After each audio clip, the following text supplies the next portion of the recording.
Querido Jesus, lerei agora as páginas da tua vida, que elas me levem a te amar cada vez mais e que tuas palavras firam o meu coração e me levem a mudar de vida. O evangelho de hoje é o evangelho de São João, capítulo 21, versículos 20 a 25. Naquele tempo, Pedro virou-se e viu atrás de si aquele outro discípulo que Jesus amava, o mesmo que se inclinara sobre o peito de Jesus durante a ceia e lhe perguntara: Senhor, quem é que vai te entregar? Quando Pedro viu aquele discípulo, perguntou a Jesus: Senhor, o que vai ser deste? Jesus respondeu: Se eu quero que ele permaneça até que eu venha, o que te importa isso? Tu segue-me. Então correu entre os discípulos a notícia de que aquele discípulo não morreria.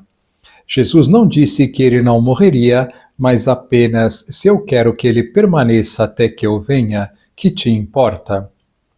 Este é o discípulo que dá testemunho dessas coisas e que as escreveu. E sabemos que o seu testemunho é verdadeiro. Jesus fez ainda muitas outras coisas, mas se fossem escritas todas, penso que não caberiam no mundo os livros que deveriam ser escritos. Palavra da salvação. Glória a vós, Senhor. Vamos olhar para Jesus. O evangelho de hoje traz as últimas palavras do evangelho de São João. Penso em comentar as últimas palavras do seu evangelho, que são importantíssimas. São João diz: Este é o discípulo que dá testemunho dessas coisas e que as escreveu.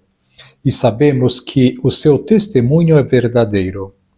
Jesus fez ainda muitas outras coisas, mas se fossem escritas todas, penso que não caberiam no mundo os livros que deveriam ser escritos. Estas palavras de São João são a chave para entender uma diferença essencial entre a doutrina católica e a doutrina protestante ou evangélica.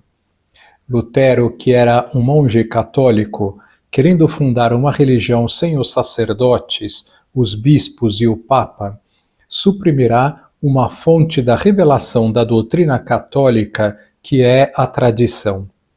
São três as fontes da revelação da doutrina católica: a tradição, a Sagrada Escritura e o magistério. A tradição são as verdades ensinadas por Deus, transmitidas oralmente.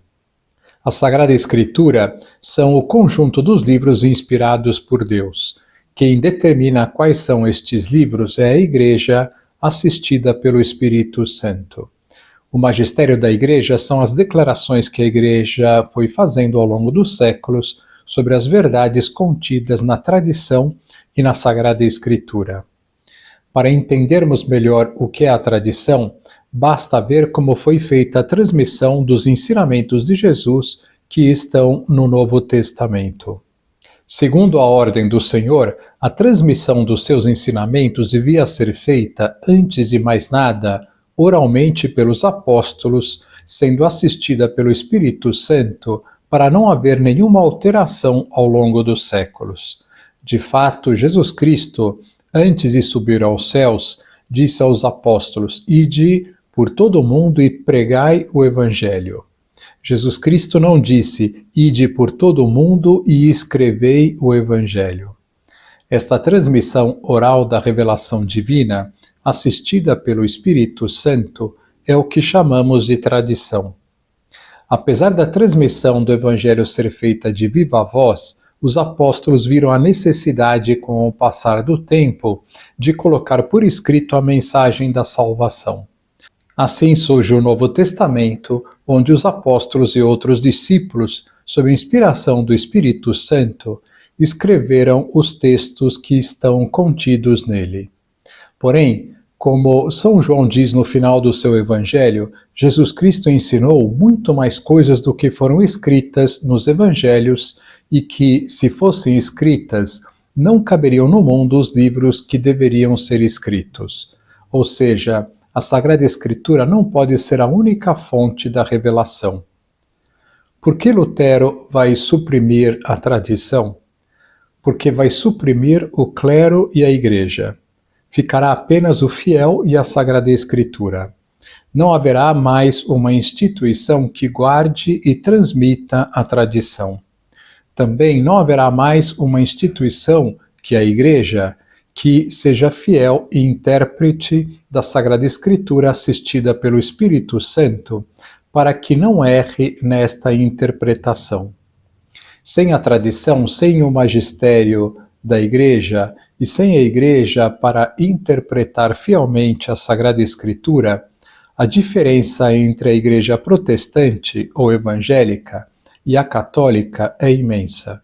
Por exemplo, todos os protestantes ou evangélicos permitem o divórcio, admitem a doutrina da predestinação, onde Deus é quem determina quem irá se salvar, suprime a graça, que é o eixo da doutrina católica e dos sacramentos, não admite que Jesus Cristo esteja presente na hóstia consagrada e, portanto, não tem sentido a comunhão, etc., etc.